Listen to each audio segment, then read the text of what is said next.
রাজা, তোর চোখে পানি কেন? আমাকে বিধবা করেছিস বলে তুই কি ভেতরে ভেতরে কষ্ট পাচ্ছিস? আমি তো অনেক আগে বিধবা হয়ে গেছি রে। যেদিনে আমার এই স্বামীর বিক্রি করা অস্তে সন্ত্রাসী গুলিতে স্কুল পড়া নিষ্পাপ শিশুদের সাথে আমার নিজের সন্তানকে প্রাণ দিতে হয়েছে। সেদিন থেকে নিজেকে বিধবা বলে মেনে নিয়েছি। যে মানুষ হাজার হাজার নারীকে বিধবা করেছে, হাজার হাজার নিষ্পাপ সন্তানদের মৃত্যু হয়েছে যার কারণে, তাকে শুধু আমি কেন, কোনো বাঙালি নারী স্বামী বলে মেনে নিতে পারে না? তোকে নিয়ে তো আমার গর্ব রাজা। স্বামীর কারণে আমার যে মাথা এতদিন নিচু হয়েছিল, তোর কারণে সেই মাথা উঁচু করে কথা বলতে পারবো আজ।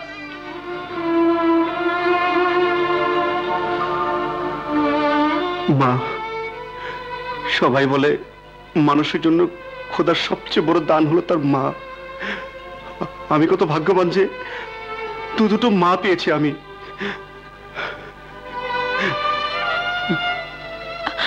আমাকে মাফ করে দাও রাজা। নূপুর, তুমি যা কিছুই করেছো না জেনে করেছো, কিন্তু এখন আমি যা করতে চলেছি তা জানার পর তুমি আমাকে ভালোবাসতে পারবে না, শুধু ঘৃণাই করবে। আমার শত্রুদের তালিকায় সবচেয়ে উপরে যে নাম রয়েছে তা তোমার বাবার। একজন স্ত্রী যদি মানবতার জন্য, দেশের জন্য তার স্বামীর বিরুদ্ধে যেতে পারে, তবে একটি মেয়ে কেন পারবে না তার বাপের বিরুদ্ধে যেতে? পারবো রাজা, আমিও পারবো। হ্যালো, রাজা বলছি। ফোন কেন করেছো? ফ্যাক্স করো। এখন আর তার কোনো প্রয়োজন নেই। আমার এখানকার কাজ শেষ হয়ে গেছে। কালে আমি আসলাম বেগকে নিয়ে কক্সবাজার আসছি। ওখানে আমার একটাই কাজ, বক্সকে ধরে ওর মুখোশ খুলে দেওয়া। এবার জামিন নাই।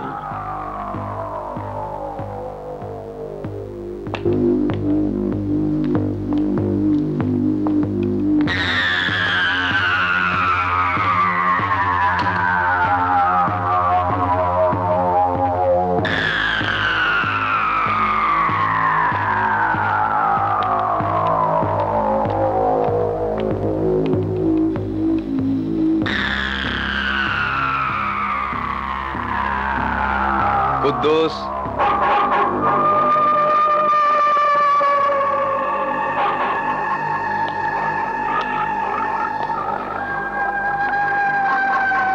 বলুন এসপি সাহেব, আর কি জানতে চান?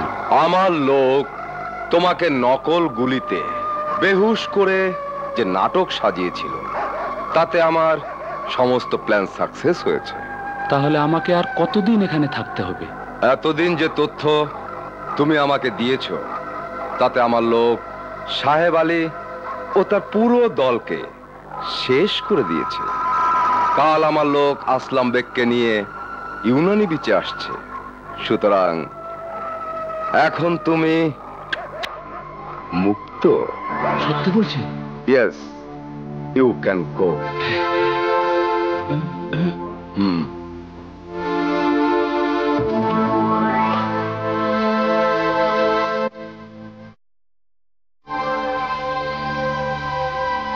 জামিন নাই।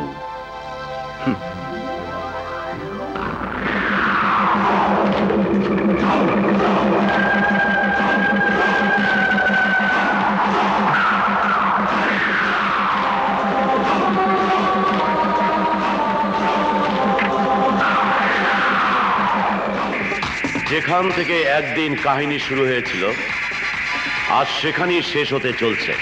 মনে হয় জায়গাটা আপনার খুব পরিচিত। তোমার কাছে লুকিয়ে কি হবে? এই সেই জায়গা যেখান থেকে আমাদের কালো ব্যবসা শুরু হয়েছিল, আর এটাই সেই জায়গা যেখানে একদিন মরতে মরতে বেঁচে গিয়েছিলাম। কি হয়েছিল? আরে এক হারামজাদা পুলিশ অফিসার ছিল, এসপি জামান চৌধুরী। শালার বাচ্চা নিজেকে দেশের রক্ষাকর্তা মনে করত। একদিন এখানে সে অস্ত্র চুরির সময় আমাদের হাতে নাতে ধরে ফেলে। আমরা তিনজন মিলে ওকে ঠেকাতে পারিনি। সময় মতো বক্স এসে গুলি না করলে তো মারাই যেতাম। খুবই শক্তিশালী ছিল ওই কুত্তা। আমরা ওকে এমন শাস্তি দিয়েছি যা দৃষ্টান্ত হয়ে রয়ে গেছে। কি করেছিলেন আপনারা? দেশপ্রেমিককে দেশদ্রোহী বানিয়েছিলাম। শুয়োরের বাচ্চা লাশটাও দাফন হতে দেইনি আমরা।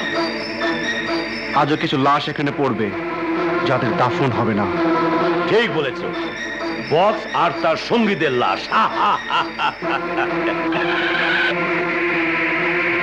কি হলো, এখানে থামলে কেন?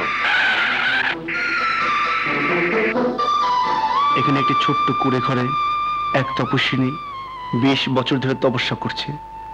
শুনেছি যে একবার তার দর্শন করে তার মনোবাসনা পূর্ণ হয়ে থাকে। আসুন দর্শন করে আসি। দর্শন তো আমি অবশ্যই করব, যাতে বক্সের লাশেরও দর্শন হয়ে যায়।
20 বছর ধরে নিজের জন্য ঘৃণা আর তিরস্কারের দৃষ্টি অনেক দেখেছি আমি, কিন্তু কান্না ভরা চোখ এই প্রথম দেখলাম। তুই তুই আমার রাজু, তাই না?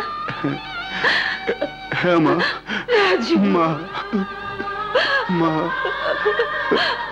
রাজু, রাজু,